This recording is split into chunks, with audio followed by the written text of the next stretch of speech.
Hello guys, నేను vlogger Hari. ఈరోజు అయితే చాలా రోజుల తర్వాత అయితే వ్లాగ్ తీస్తున్నా గైస్. ఏమనుకోకండి, వీళ్ళు ఎటా అని చూస్తున్నారా? వీళ్ళనైతే మన తోటకు తీసుకుపోతున్నా గైస్ ఈరోజు. ఎందుకంటే ఉల్లిగడ్డ నార అయితే వేస్తున్నాం గైస్, అందుకోసం అయితే తీసుకొచ్చిన గైస్. తోటకైతే వచ్చి చూస్తే ట్రాక్టర్ అయితే లూట్ వెటర్ కొడుతుండే గైస్.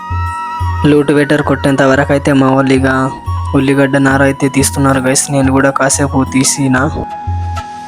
ఇక అయితే డాడీ అయితే అరకతోటి కాలువలు చేస్తుండు గైస్. అరకతోటి చేసిన కాలువలనైతే ఇక 2 పంజలు పట్టుకొని అయితే వచ్చిన గైస్. ఇక మామ నేనైతే ఆ పట్టిన కాలువలను అయితే మళ్ళీ ఇంకోసారి అయితే ఒక సైడ్ అయితే చేస్తున్నాం గైస్. ఒకటేసారి లేవల్ పోవడానికి నీళ్ళు అయితే చేసుడైతే అయిపోయింది గైస్. కాలువలు కూడా ఇక నాటుడైతే స్టార్ట్ చేసేసిల్లు మా వాళ్ళు.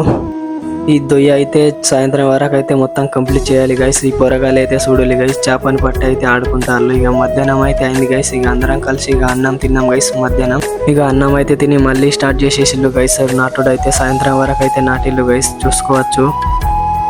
చూడండి గైస్, నారు వేయక ముందు అయితే ఎలా ఉందో, వేసిన తర్వాత చూసుకోవచ్చు గైస్ ఎట్లా ఉందో. మొత్తం పచ్చగా అయిపోయింది గైస్. వీటిని మీ సైడ్ ఏమంటారో కామెంట్లలో చెప్పండి గైస్. మా సైడ్ అయితే అనుములు అంటాం గైస్. ఈ రోజుకైతే ఇంతే గైస్, కలుద్దాం మళ్ళీ నెక్స్ట్ బ్లాగ్ లో.